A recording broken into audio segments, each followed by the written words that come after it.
Hi everyone. We'll get started given it's afternoon and I'm sure everyone's keen to knock off for the day. Thanks for joining us. We have a lovely panel of people from around Australia today, some beautiful primary educators who are here to share their experiences with Mathspace and hopefully give some insights to how they're using it in the classroom for you.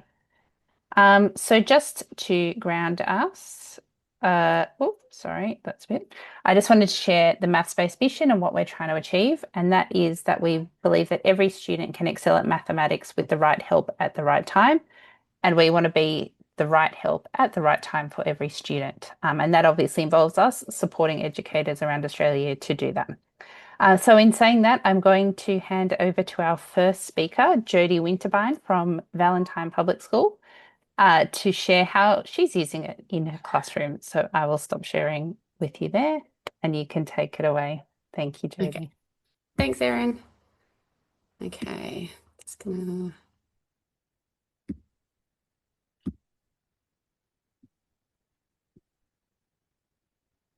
Okay, have I done that correctly? Yeah. So before I begin, I thought I might just briefly share how I actually came across Mathspace. Last year, when my daughter Jody was midway through year 8, her half-yearly report came home and I was surprised to see that she was struggling in maths. She was also surprised to find that out. She wasn't getting any regular homework. She said that they never really had time to mark their work in class. And so she didn't really know what she didn't know. I started being a teacher. I wanted to solve this myself. So I started speaking to a few high school teacher friends who said they had Mathspace at their school. I hadn't heard of it. So I looked it up, made a free teacher account and added Georgie as my one and only student. I got her to do the discovery check-ins and saw exactly what was going on for her and where those gaps were. And there was a lot of gaps, particularly in some of the fundamental algebra skills, which would have been taught at the beginning of year 7. For example, she didn't know that when we say 2y, that means 2 times y. So pretty basic stuff that would have got her stuck up with harder problems as she moved through year 8. Over the next few months, she worked hard on these gaps using Mathspace. I had her doing about 20 minutes of practice most days.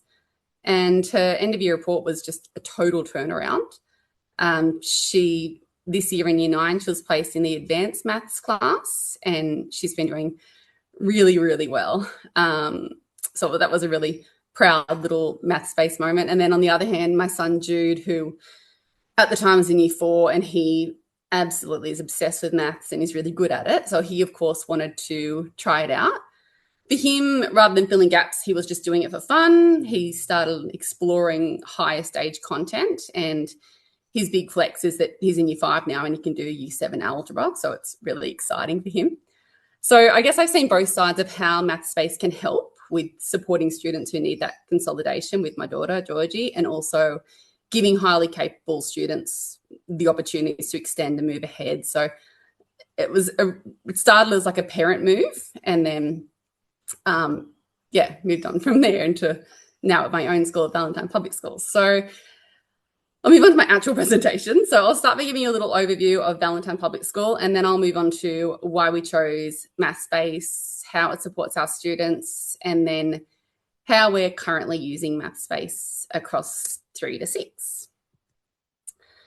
So Valentine Public School is a high-achieving public primary school, strong focus on explicit teaching, differentiation, and what we call learning at the point of challenge. We place a really strong emphasis on providing the right level of challenge and support across, and we have a huge range of abilities. Mathspace has fit really well into our maths program this year, particularly for its ability to support that differentiation, extension, and with looking at those knowledge gaps. So when I suggested Mathspace at our school, there were a few things that staff were after. They wanted something that reduced teacher admin rather than added to it. It was important that students enjoyed using the platform, but they didn't want anything that was so gamified that the learning got lost. They didn't want it to be a program where the kids are sort of bashing one button and, answering a times table every 3 laps of a race car track or something like that. And finally, they just wanted a platform that they could trust and use the data it provided.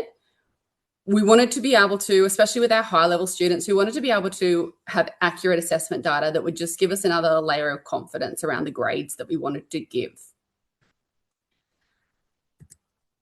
So this is the student dashboard.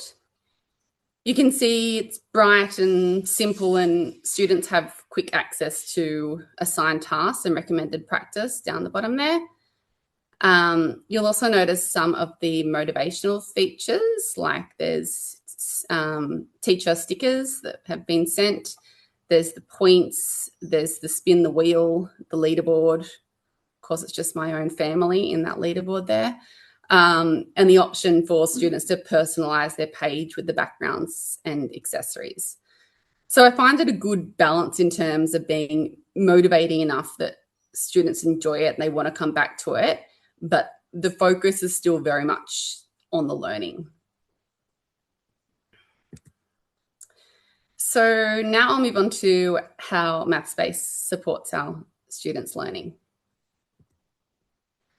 The learning map with these bubbles, the skills bubbles as we call them, is a place I teach my students to keep coming back to. Here, students can really easily see their strengths and the areas that need more work. We might say, like, go to your bubbles. We might direct them to a current topic area that we're working on, or we might say work on an area of need. Our kids really like this. It gives them that agency over their learning to decide for themselves what they're going to invest time into.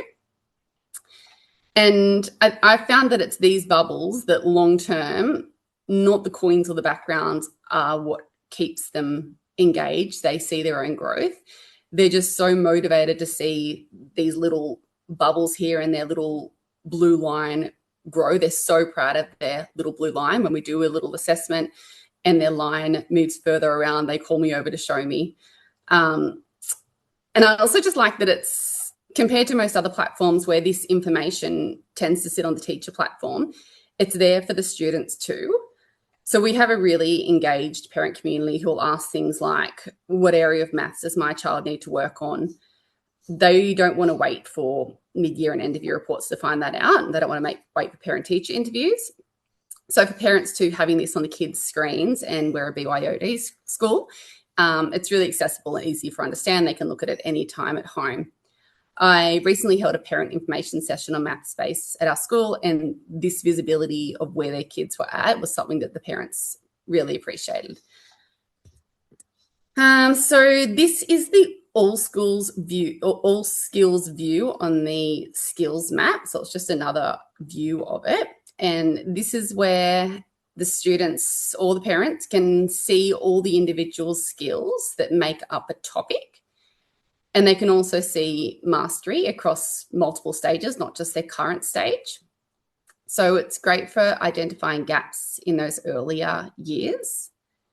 By hovering over one of these little circles, which is where it says read and write 5-digit numbers, they can see what skill it is, and it's all clickable as well. So they can click directly into that skill from here and work on it. This screenshot is my son Jude's account. So you can see that there are 3 little towers, and that's what I call them in the classroom as well, 3 little towers made of circles going from left to right. And these represent his number skills in stage 2, stage 3, and then stage 4. So Jude is only in year 5, but he's already achieved all stage 3 number skills. So he is now working in stage 4 content. If we move students up a stage like this, we teach them to check for gaps in prior years before moving on to more difficult content. So this is what Jude has done with these previous years to have these towers looking so purple. So even though he's strong in maths, he definitely still had some gaps that Mathspace helped him to fill. We also have some stage 3 students that are still working towards stage 2 content, and that's an easy adjust to drop them down as well. And it's not very obvious on their platform that they're working at a lower level for their peers to see. Milo. So our students really love Milo. He's the built-in AI support puppy, and students can ask him for help. He provides hints and examples, explanations, and there's also a read aloud option, which has been really helpful for some of our students who struggle with reading. But what I think is most clever is that Milo will also jump in automatically if he notices a student is struggling with a question. And he doesn't just give the answer. He says what I would like to think that I would say when a student puts their hand up and asks me to come and help with a maths question. But I think he actually does it better than I do with his little visuals on that. So I just wanted to show you also, these are just some little screenshots of Milo's little reactions and animations that happen as students progress through practice rounds. Milo gets so excited, he literally gets his spacesuit on and zooms into space. It's pretty adorable. I like the way he doesn't just celebrate correct answers. Any effort or persistence makes Milo really happy, and the students just really love it. This is an example of how Mathspace supports differentiation. So this is a learning task where the student is building 3-digit numbers with MAB blocks. The instruction asks the student to make 153, and the student's made a mistake, added one too many. And instead of simply marking that answer incorrect, Milo pops up with a visual reminder and encourages them to try again. So it's just really supportive of those kids that need that almost one-on-one teaching moments to help them along the way. So now I'll move on to talk a little bit about how our teachers are using Mathspace at Valentine. So it's still early days for us. We only introduced it this year, and it's been a bit to learn for people. So how we're using it does vary a little across the school at the moment. But one of the ways we're using Mathspace is before teaching. So I find it really useful to look at the data on Mathspace before teaching a new topic. It helps me to see what my students already know and where gaps exist from earlier learning. And we're also using this data to help form ability-based numeracy groups across classes. So we teach number groups 2 days a week, and a topic lasts for 5 weeks, and the groups change with each topic change based on the pre-test data. We have lots of students working above stage level, as well as those needing consolidation at stage level or below. So this grouping really helps us to meet the needs of our students. So this is a sample of what the results look like from our recent multiplication pretest. So this was a custom task that we made, which was actually really easy and quick to do. I don't know why I'd put off making a custom task for so long before that. But we included both at level and above level questions so that we could really split the students. So in this screenshot, I've ranked the students by scores, which made it really easy to then export this data directly into a spreadsheet. And then we added the data from paper test results, and the spreadsheet was able to rank them based on averaging out this data as well. And that was how we formed our groups, and they've been quite spot on actually. So we've got 5 classes, we made 5 levels, and yeah, it's worked really quite well. This is an example from my own class. So we don't stream for our other topics, just numeracy topics. So this was my own class. We're about to teach a measurement unit on volume and capacity. Because my class had been regularly completing the growth check-ins, I didn't do any additional assessment to get this data.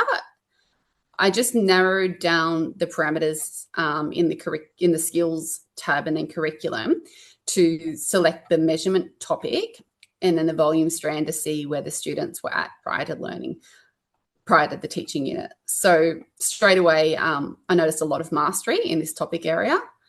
So it helped me to know where to pitch my teaching in general, at what level, and to know who was going to be ready for extension, who was likely to need support.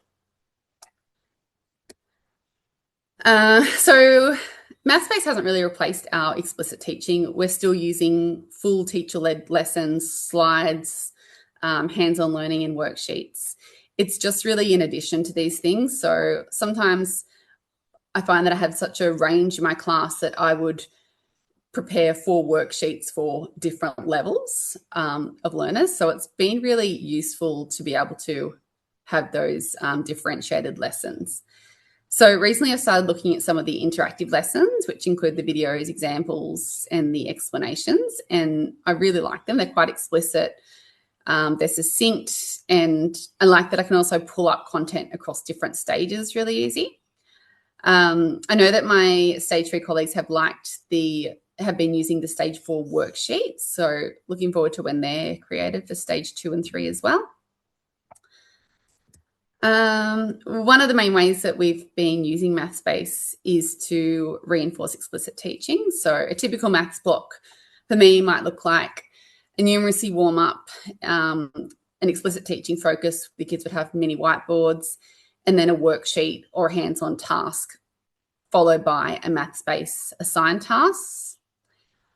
I quite like the adaptive task option because it's just easy to assign one task to my entire class or my maths group, and the questions automatically adjust to the kids' ability.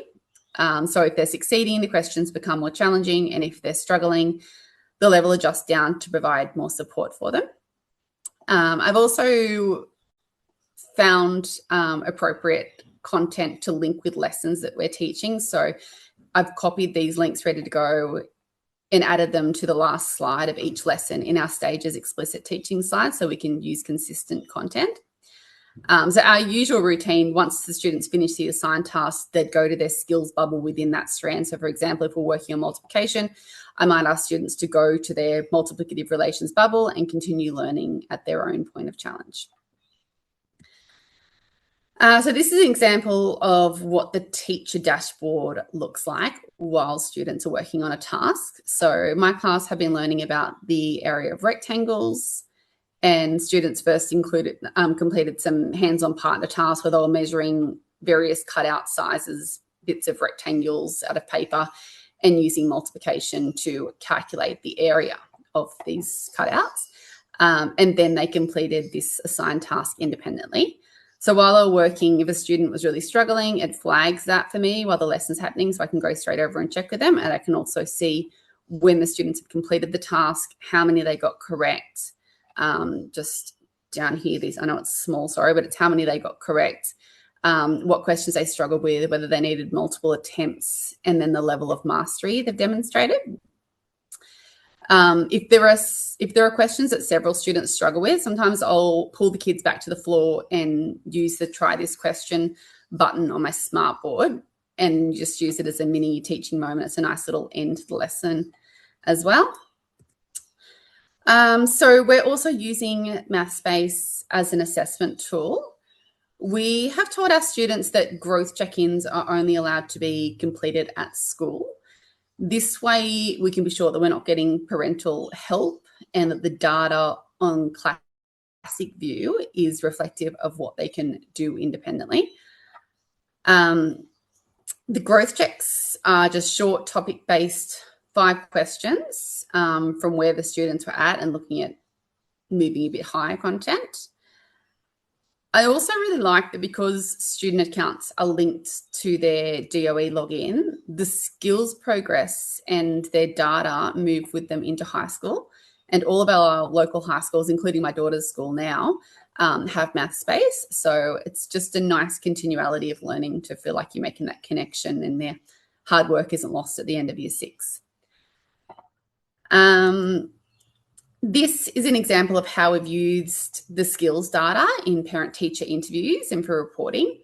So in this screenshot, this year 4 student has already demonstrated proficiency across a good portion of stage 2 outcomes. I would show this to their parent and explain that they are where they need to be for this point in year 4, and maybe they discuss that they have shown some strong achievement in chance, while their measurement skills are still developing. And then if the parent was interested to know more, I'd click into measurement and see what particular aspects of measurement the student is having trouble with, and I'd use it in the same way for reporting. We are an optional homework school, but we have started offering Mathspace as a differentiated homework option. So at home, students might complete some recommended practice, which pops up at the bottom of their screen. They might revisit their recent mistakes, practice a current class topic, or strengthen a gap from earlier learning. Some students, particularly in my class, I found they like to find out what the coming up topic is and at home freshen up on a little bit so that they're building some confidence before beginning a new topic. And then I just want to finish with a bit of a wish list. So these are the things that I've already talked to the Mathspace team about mostly, and there's kind of good reasons why some of them can't be done, but I would love a read aloud option for check-ins, and I know that it can be done with an outside another way of doing it, but I haven't worked that out yet. Would love some lower level content for our stage 2 lower level students. The ability to disable the calculator altogether would be great for primary school. I'd like to be able to restrict the growth check-ins to school hours only. I've had some trouble with the grade estimate numbers, having them. I don't really feel like they're completely accurate for the lower level students in stage 2. And while I'm at it, I might as well wish for some A to E grading predictions per strand, and a report comment generator wouldn't go astray as well.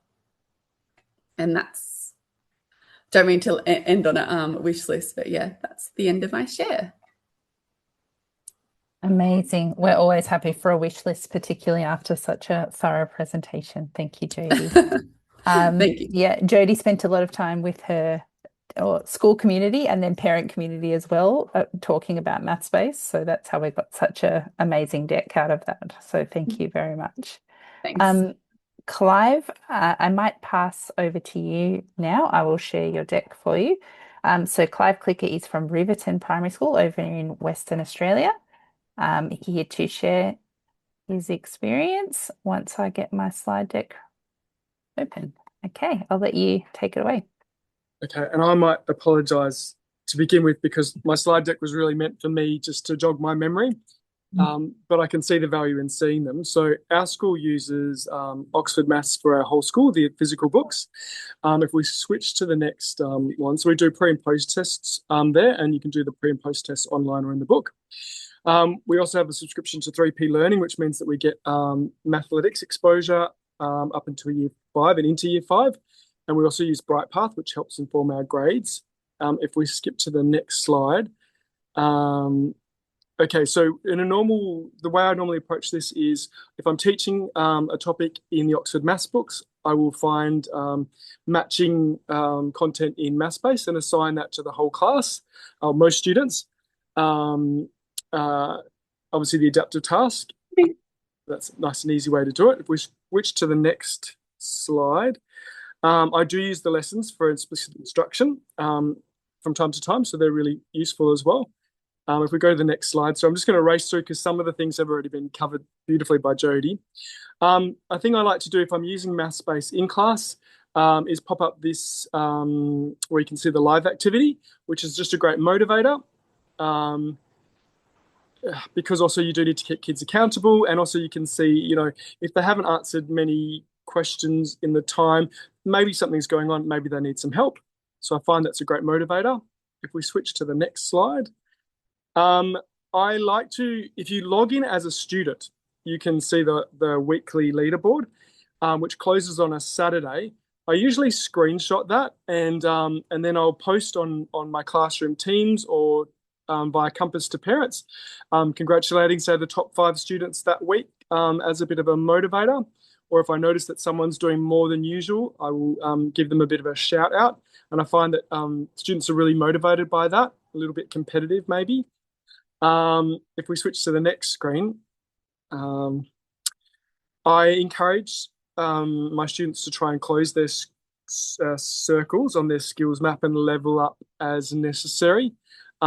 You can see that I've closed some of my circles because I've logged in occasionally as a student to compete with my students. So as part of getting to the top of that leaderboard, sometimes I actually go on as a student, complete things and try and get more points than my students and see if I can beat them.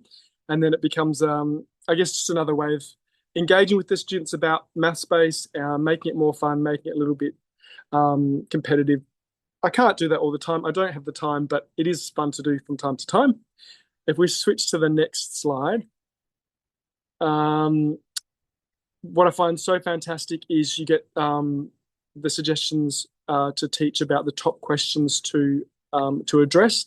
So I can easily take screenshots from Mathspace, and then we can use that for some explicit instruction, whether that's just with an individual student or the whole class or small groups. Just find that really, really great to get that information. If we go to the next slide, although I remind my students to check their expired tasks, sometimes they will allow their tasks to pass them by. And obviously other students need extension. So one of the things I do is I click on the mastery when I'm looking at an individual student's progress.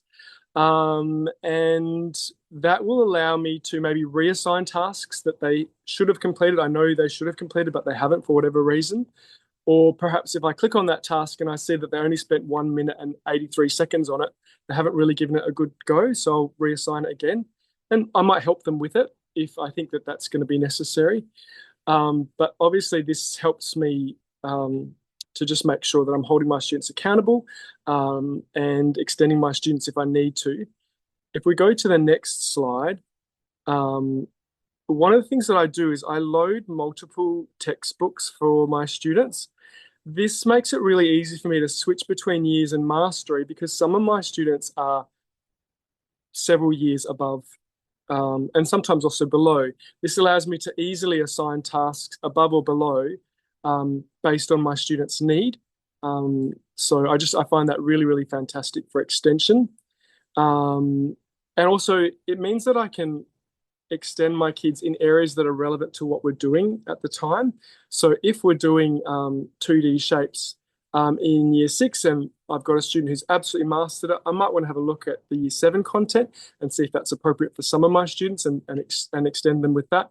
And that way we're still all as a class doing 2D shapes, but we're doing it at multiple levels to keep kids engaged and extended.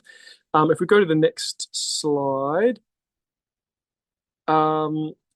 so I'm new to test mode, testing it out and finding it really interesting. One of the things that I loved was the integrity flags. So I had a bit of a discussion with my students. It was a great chance for me to talk about academic integrity and just remind students that, they need to be honest because I'm trying to test what they know. So I found that fantastic. If we go to the next one, I'm also someone. Oh, no, that's another thing. Yeah. So the data, Jody's talked about this beautifully, but I have used this in parent meetings. It does help me to get them the final grade. So obviously we've got the Oxford Maths program, we've got Brightpath, and then we've also got the data from Mathspace. So I've got lots of different areas to pull my grades from. And it is also great to be able to show parents screenshots from Mathspace, how their kids are traveling. It's just great information. And then if we go to the next slide, the gamification. I'm also one of those people who's a bit suspicious of things that are too gamified.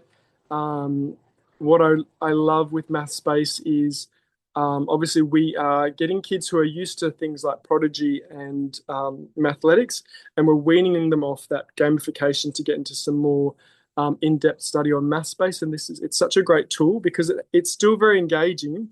But it's slowing it down and encouraging them to think and use, Milo to help them with questions. And I just really, really love the way it's done. I also noticed that with Milo, an issue that happened to me 2 years ago was a student made a comment to Milo that could have been interpreted as a cry for help, potentially in relation to self-harm or suicide. And I was contacted immediately by Mathspace. I was able to contact the parent. We were able to establish that it was just a throwaway comment and the student was not in any danger. But I was just so impressed with how quickly they responded. So again, another aspect of Mathspace that I just think is amazing, which is they were onto it straight away. So those were sort of the things that I wanted to talk about. Hopefully that's helpful for someone else.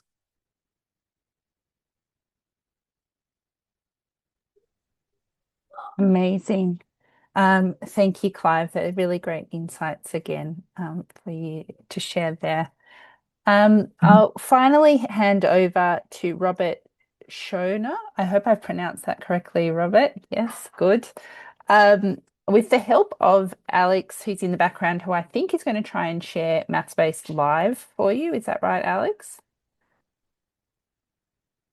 Yes, yes, that's I'll have a go at it. It is it's loading a bit slowly, but Robert, what I've done is I've got your class, but it doesn't have any of the students' names or details. So the data's there if you want to talk to it.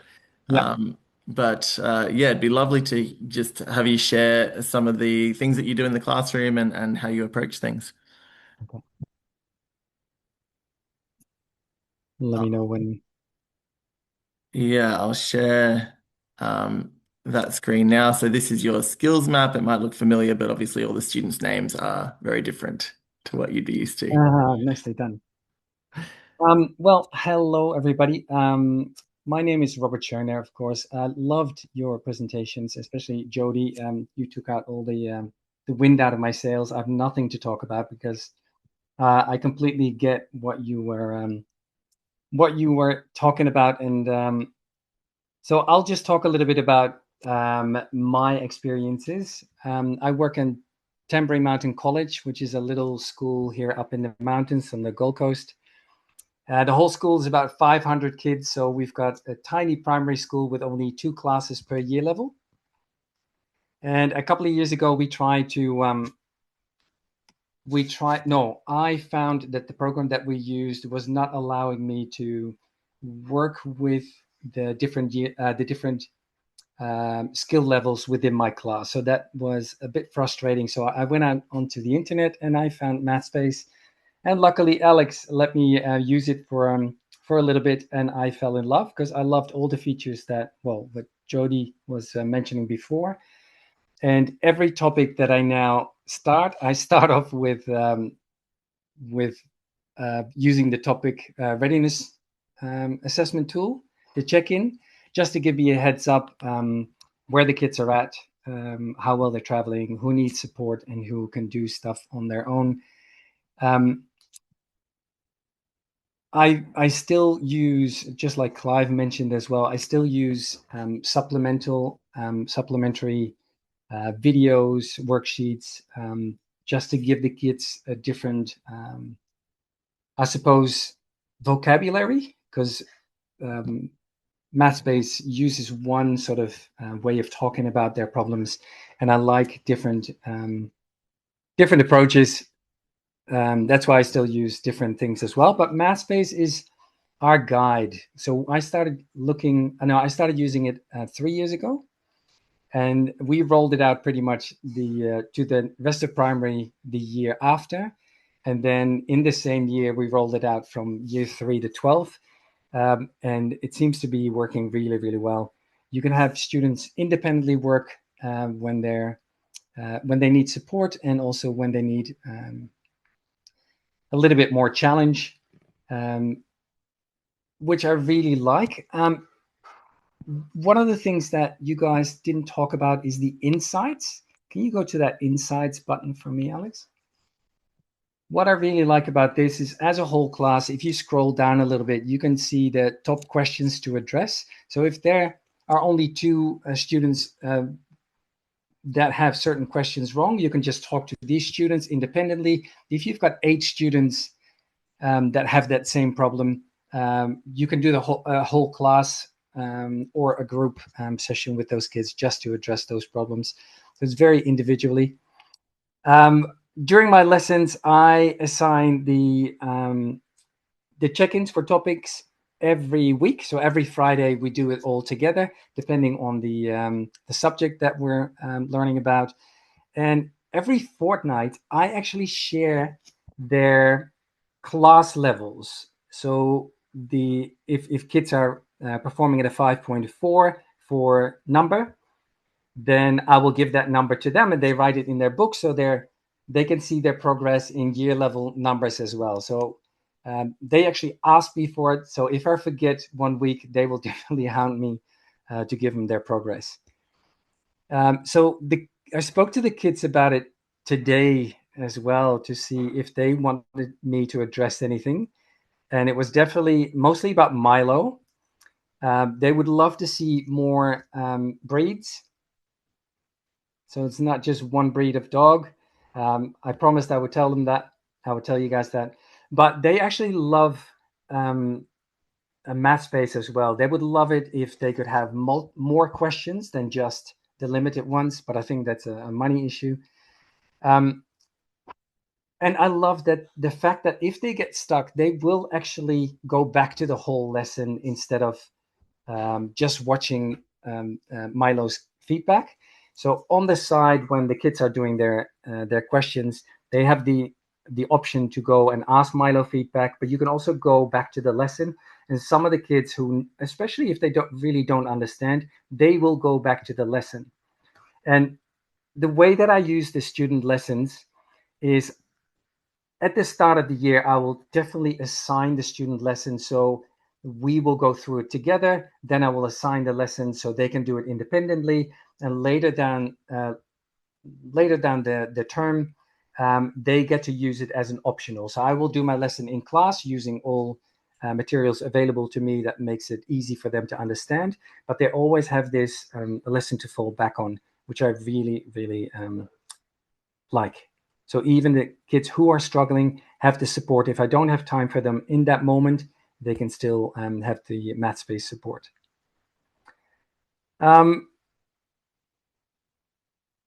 Yeah, I think the rest is all. I follow the. So because we've been using this for a couple of years now, everybody's finding their own way. Even at our school, there's no set way that everybody uses it.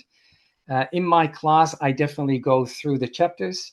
So some of the kids, I would say, alrighty, just stay with chapter 5, decimals, and work your way through to wherever you feel like you need help or you want some extension. This works really well at our school. And that is it for me. Great. Unless there's specific questions. Thanks so much, Robert. I can speak from experience of having gone and visited Robert's class. That the kids are certainly very enthusiastic, but I also am particularly impressed by the way that Robert and I think all primary teachers are excellent pedagogy experts, basically, and the way that I see primary teachers engage with their students and encourage that growth mindset and the way that they can kind of get into Mathspace and support that really impressed me. So yeah, Robert, I don't know if you want to share anything else about how the students kind of worked in celebrating their successes. I know that a lot of the time that they would kind of work on achieving their goals. You mentioned the grade levels that you report to them, but it's great to see how they kind of really take that on board. I don't know if you want to share anything else about your strategies around that. Well, growth mindset, of course, and visible learning is like a big part of the students' growth. We've been trialing setting up a wall system, but we still haven't gotten that off the ground. I would love it for the kids to actually see visibly where they're at, who can help them, who is there, who needs support, who is flying through everything, and in a flash, they can see, all right, I need to, I've got trouble with this topic. I need to talk to, I don't know, Clive. Sorry, Clive, you're right there. So that's the name that popped into my mind. But supporting each other and knowing where that they're all on their individual journey. And we're all there to support each other as a whole group. That is a really big thing in my class. So I love it if the kids can if the kids know where they're at. So there's nobody feeling sad because they need more support. They're good at other things, and then know who to ask for help. And Mathspace really allows for that to happen as well. I love the little competition that they have as well on the little leaderboard. The leaderboard, as long as it doesn't distract them from actually staying on task. But that's pretty much the philosophy that I have in my classroom. Like I said, everybody uses it in a different way, but in my classroom, I love to have it visible where everybody's at so they can support each other in their learning. Thanks so much, Robert. And it's great to see the similarities across Jody and Clive, both of you as well. And Jody, you really highlighted the way that the students have access to that data, which is so often usually kind of compartmentalized for teachers. And so I think that's a big part of what Robert's talking about there as well. But yeah, great. Thanks so much. Thanks again, everyone. Finally, I'd just like to hand over to Erin Gallagher, who's our head of education at Mathspace, just to show the direction that we're moving and the developments coming in the primary space over the next year, I guess, Erin. Take it away. Thanks, Erin. Would you mind sharing the slides? I think it would be too complicated with the amount of tabs on my screen. No worries. Just give me one sec. Thank you. Oh, sorry, wrong button. So we don't have anything to show in product yet, but I'm going to talk a little bit around the direction that we're taking and a little bit around the research that's informing where we're heading, and then probably just explain a little bit how it connects to what we've already got, which is what you've already seen in depth in terms of particularly the lessons. And I came in a bit late. I don't know if Jody touched on it, but the teacher notes part of the product as well. So we're sort of switching our teacher focus in terms of the teacher resources that we're writing to support teachers teaching mathematics in the primary landscape to the Launch, Explore, Summarise process, which has been made very popular in Australia by Peter Sullivan, who I'm very happy to say is a research partner with Mathspace on our product. So we've got some really good names who are helping us make sure that our content is sort of up there with current research, what it says around how teachers can teach best and how students can learn best, especially in our Australian landscape. So broadly speaking, we've got in every single lesson a bit of a launch activity or an exploration, if you like. So an open, rich task. So that's where the teacher will pose something. It's not about teaching necessarily how to solve it, but just leaving it open. So it's that idea where all students should have the capacity to enter. And then have a conversation about the mathematics. So then there's like the bulk of that explore section. So that's where they'll explore not only that launch task, but also formulate a sort of a more formal understanding of the concept for that particular lesson. And I did hear, for example, Jody talk about, cutting out rectangles and finding areas and those sorts of things. So that's where that sort of fits in that explore. So that's where you've got hands-on materials, you might have interactive applets, or you might defer to other sorts of practical activities that you know and love. And then there's this summarise bit at the end, which is where we might formalise it, and you can look at then how to consolidate with that with like some specific practice. If you just jump to the next slide for me.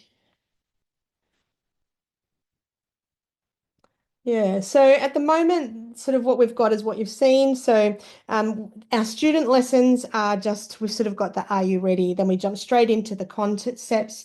Not much there is going to change with regards to the student how that student page looks. We don't want to add anything else there because it can just be a bit too much of a cognitive load for primary school students. So you'll still have the videos, you'll still have the worked examples, and the worked examples have videos. So all of that will be available for the students to use at school or at home. But our teacher resources, we're looking for the capacity for any teacher to be able to pick it up and go, okay, I see why this is important. I see how it connects to other mathematics. And I see the sort of main misconceptions that might appear here and how I can address them.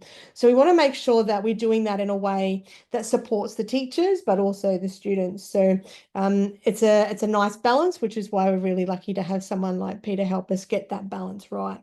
And we want to make sure, as we always do across all of Mathspace, make sure that we get some conceptual depth before we move into just procedural fluency. So that's where we sort of have some more time to explore those concepts, have those really critical, important maths conversations, either with the students as a whole group, or they can have them with them in small groups as well. One of the biggest changes that we've got in our new primary product is going to be our spiral review idea. So instead of just having big chunks of topics that are just like all of the number and all of the measurement. We know that typically most primary schools will split that up over the course of the year, because otherwise you've done all of number in term 1, 2, and then you're left with all of statistics probability in term 4, and that can be a bit of a nightmare. So we've got this nice spiral review happening. I've got a great graph to show that later, but that does mean that we're going to be integrating more. So we'll do some of the number and then into some time and then back to some number and then into some measurement. So it really builds all of those concepts over the year. If you jump to the next slide. So I already mentioned Peter Sullivan, so he's working with us very closely, and we've got some other names there as well in terms of this is the research base that's sort of informing the different parts of our product. So we of course have that launch, explore, summarize idea. We're also going to keep going with our multiple representations. The books that you're currently using now in primary already do that. We're just going to make sure we keep that and keep including as many options and different multiple representations as possible. We've got a couple of others there. I don't need to go into too much. I've got a sheet actually, if you're interested, Erin can share, that has some of these exact sort of papers, and if you're interested in the research, it'll give you a bit of a place to go. I think maybe Doug Raw is worth mentioning in case you haven't heard of him. So that's where that space practice and that spiral review sort of comes from. So his most cited work was around 2007 on interleaves practice and sort of that being able to return and come back and return and come back and strengthening that knowledge over time.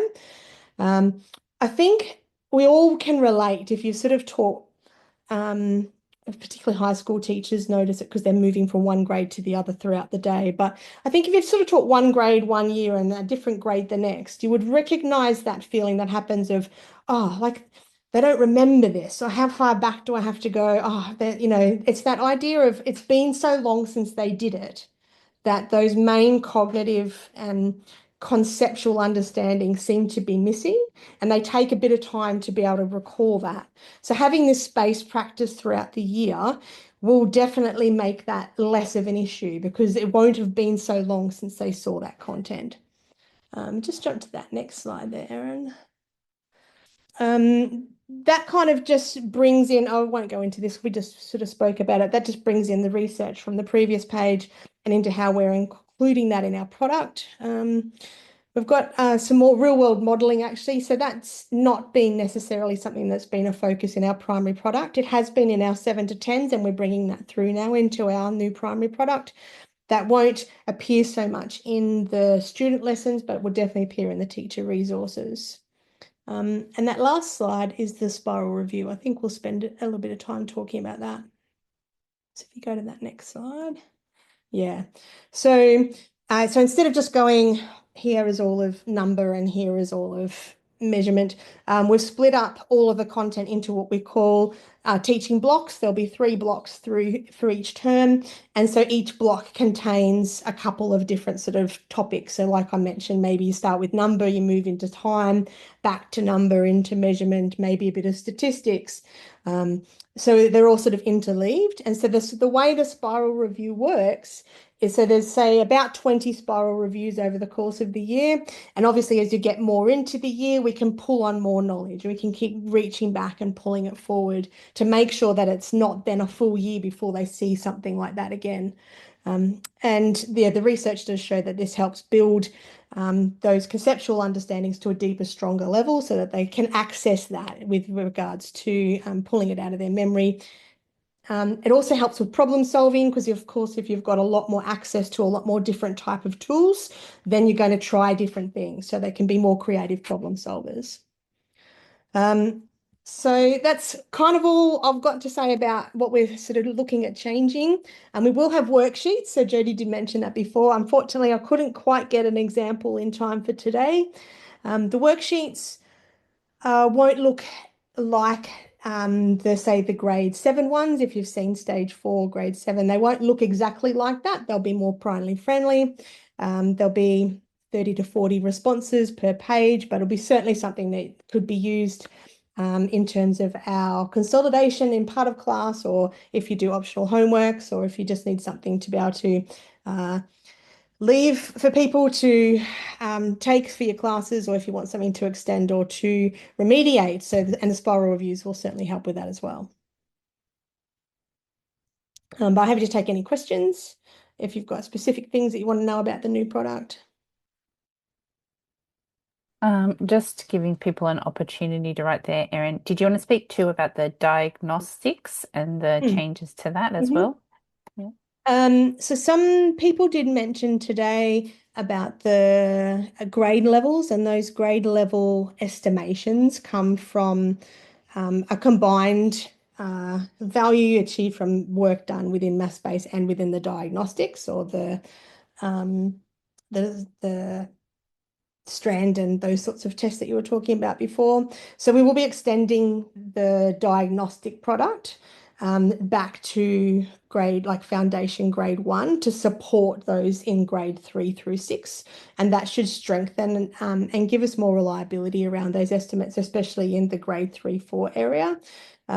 It also means that anyone in from grades 3 through 6 will have access to skills from those earlier years if they happen to have gaps there that they'll be able to practice, they'll be able to get some fluency, be able to fill in some gaps. So yeah, that should definitely help strengthen that whole mastery feel across primary. Yeah, that would be really good, because I think if you other people there and listening weren't sure what that meant, the grade level I found with some of my year 3s that I think are working quite far below, their grade level estimate still says that they're just looking at my other computer screen, still says they're like a 3.4 or a 3.7, whereas I would expect them to be around a 2.5. So yeah, and that's predominantly because we don't have enough of those skills mapped into that diagnostic product to support that early years learning. So once we've got that in, we'll know more, obviously, and then obviously once you've got more data, you've got more data points, you can be more reliable with how you use it. Yeah. Yeah, great.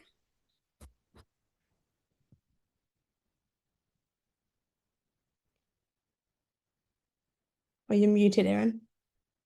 It's all right, just talking away. I said it doesn't look like we have any other questions at the moment. So thank you everyone who attended, but we can wrap up there for now. Thanks everyone for your time.